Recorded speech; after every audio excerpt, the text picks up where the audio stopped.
Assalamualaikum warahmatullahi wabarakatuh. Salam sejahtera bagi kita semua. Apa kabar teman-teman? Pada kesempatan kali ini, saya akan menjelaskan materi tentang filsafat umum. Sebelumnya, saya akan memperkenalkan diri terlebih dahulu. Perkenalkan, nama saya Nurul Amalia dengan NIM 2111204018, mahasiswi Fakultas Tadris dan Ilmu Keguruan UINSI Samarinda. Program studi Tadris Bahasa Inggris Lokal 3. Penjelasan materi filsafat kali ini meliputi 8 poin, yaitu 1. Pengertian filsafat, 2. Objek filsafat, 3. Metode filsafat, 4. Asal filsafat, 5. Peranan filsafat, 6.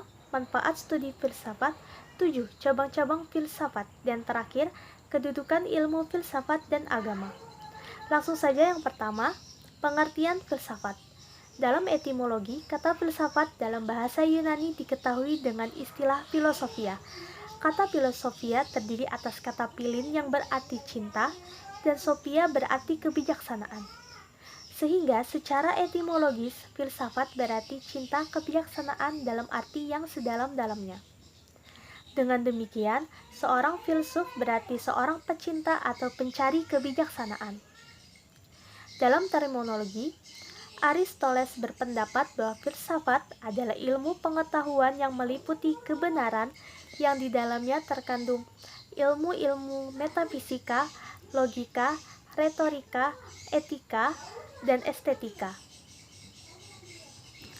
Pengertian filsafat tersebut yang telah dijelaskan memberikan pemahaman bahwa filsafat adalah suatu prinsip atau asas keilmuan untuk menelusuri suatu kebenaran objek dengan modal berpikir secara radikal. Lalu yang kedua, objek filsafat. Yang satu, objek material, yaitu filsafat menyelidiki segala sesuatu yang tak terbatas dengan tujuan memahami hakikat, ada dan realitas dan wujud. Kedua, objek formal. Metodologi, sudut atau cara pandang khas filsafat, pendekatan, dan metode untuk meneliti atau mengkaji hakikat yang ada dan mungkin ada, baik yang konkret fisik dan bukan fisik, abstrak dan spiritual, maupun abstrak logis, konsepsional, rohaniah, nilai-nilai agama, dan metafisika, bahkan mengenai Tuhan. Yang ketiga, metode filsafat. Metode filsafat terus berubah dan berkembang seiring dengan perkembangan filsafatnya itu sendiri. Meskipun disebut perkembangan, bukan berarti metode terbaru adalah metode terbaik. Dalam dunia filsafah yang spekulatif, tidak ada yang terbaik. Yang ada adalah metode yang tepat guna. Metode filsafat ada 3. 1. Positivisme. Metode yang lebih menekan pada aspek faktual pengetahuan. Maksudnya adalah kita mempelajari dan menyelidiki hanya berdasarkan fakta dan data. Yang kedua, fenomenologi. Metode ini adalah suatu ilmu pengetahuan yang didapat dari pengalaman yang didapatkan dari seseorang. Yang ketiga, metode kritis. Metode ini manusia lebih aktif dalam membentuk dunia mereka sendiri. Ilmu pengetahuan yang mereka dapatkan dari pikiran-pikiran kritis yang ada dalam pikiran masing-masing. Lalu yang keempat, asal filsafat, yaitu hal yang mendorong manusia untuk berfilsafat. Yang satu, keheranan. Banyak filsuf menunjukkan rasa heran sebagai asal filsafat. Seperti Plato misalnya mengatakan mata kita memberi bintang-bintang, matahari, dan langit. Pengamatan ini yang mendorong untuk menyelidiki. Yang kedua, kesangsian. Agustinus menunjukkan kesangsian sebagai sumber utama pemikiran. Karena dunia ini penuh dengan berbagai pendapat, keyakinan, interpretasi. Manusia heran, tetapi kemudian ragu-ragu. Di manakah dapat ditemukan kepastian? Kesangsian itu yang membawa mereka untuk berfilsafah. Yang ketiga, kesadaran akan keterbatasan. Manusia mulai berfilsafah jika ia merasa bahwa dirinya sangat kecil, apalagi jika dibandingkan dengan alam sekelilingnya. Manusia merasa sangat terbatas. Dengan kesadaran akan keterbatasan dirinya tersebut, manusia berfilsafah.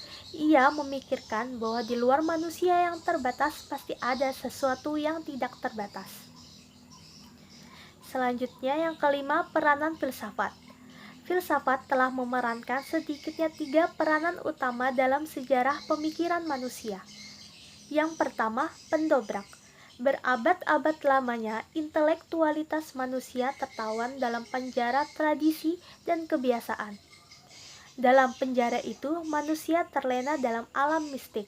Mereka menerima begitu saja penuturan dongeng dan tahayul tanpa mempersoalkannya lebih lanjut, karena mereka beranggapan semua dongeng dan tahayul tersebut adalah bagian hakiki dari nenek moyang mereka yang tidak dapat diganggu-gugat. Walaupun memakan waktu yang cukup panjang, kenyataan sejarah telah membuktikan bahwa filsafat benar-benar berperan selaku pendobrak pintu dan tembok tradisi yang sakral itu. Yang kedua, pembebas. Filsafat membebaskan manusia dari ketidaktahuan dan kebodohannya. Filsafat juga membebaskan manusia dari cara berpikir yang tidak kritis yang membuat manusia mudah menerima berbagai kebenaran semu yang menyesatkan. Secara ringkas, filsafat membebaskan manusia dari segala jenis penjara yang hendak mempersempit ruang gerak akal budi manusia. Yang ketiga, pembimbing. Filsafat membebaskan manusia dari cara berpikir yang picik dan dangkal dengan membimbing manusia untuk berpikir secara luas dan mendalam, yakni berpikir secara universal sambil berupaya mencapai radix dan menemukan esensi suatu permasalahan. Membimbing manusia untuk berpikir secara logis dan sistematis, juga berpikir secara integral dan koheren. Yang keenam, manfaat studi filsafat. Yang pertama, filsafat membantu kita mengerti tentang diri kita sendiri dan dunia kita, karena filsafat mengajarkan bagaimana kita bergulat dengan pertanyaan-pertanyaan mendasar. Yang kedua, filsafat membuat kita lebih kritis. Filsafat mengajarkan pada kita bahwa apa yang mungkin kita terima begitu saja ternyata salah atau menyesatkan atau hanya merupakan dari kebenaran semata. Ketiga, filsafat mengembangkan kemampuan kita dalam menalar secara jelas, membedakan argumen yang baik dan buruk, menyampaikan pendapat dengan jelas, dan melihat dan mempertimbangkan pendapat dan pandangan yang berbeda. Kadang, ini memang bisa mendorong kita menolak pendapat-pendapat yang telah kita tahu, yang telah kita tanamkan kepada kita. Tetapi, filsafat memberi bekal dan kemampuan pada diri kita sendiri dan pandangan orang lain secara kritis. Yang ketujuh, cabang-cabang filsafat yang utama adalah 1. Metafisika umum atau ontologi.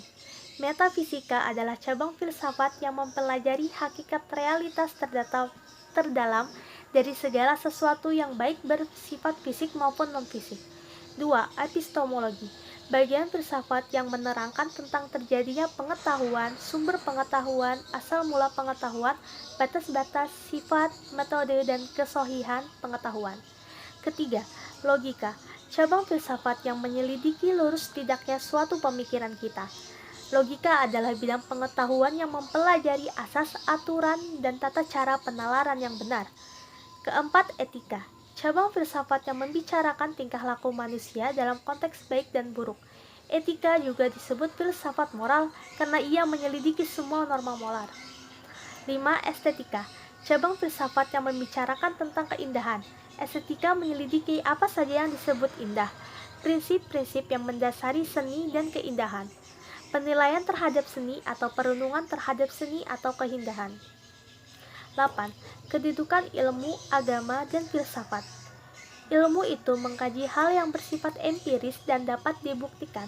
Filsafat mencoba mencari jawaban terhadap masalah-masalah yang tidak bisa dijawab oleh ilmu dan jawabannya adalah spekulatif. Sedangkan agama merupakan jawaban terhadap masalah-masalah yang tidak bisa dijawab oleh filsafat dan jawabannya bersifat mutlak. Dapat disimpulkan bahwa antara filsafat dengan ilmu serta agama memiliki hubungan yang sangat erat. Hal ini didasarkan pada tujuan ketiganya, yaitu mencari kebenaran. Namun demikian, ketiga aspek dimaksud secara horizontal saling berhubungan, namun secara vertikal hanya agama saja yang memilikinya. Agama selain memiliki hubungan horizontal dengan filsafat dan ilmu, juga memiliki hubungan vertikal dengan Tuhan sebagai sembahan manusia itu sendiri. Baik, mungkin itu saja yang dapat saya sampaikan. Semoga bermanfaat. Kurang lebihnya mohon maaf. Terima kasih. Wassalamualaikum warahmatullahi wabarakatuh.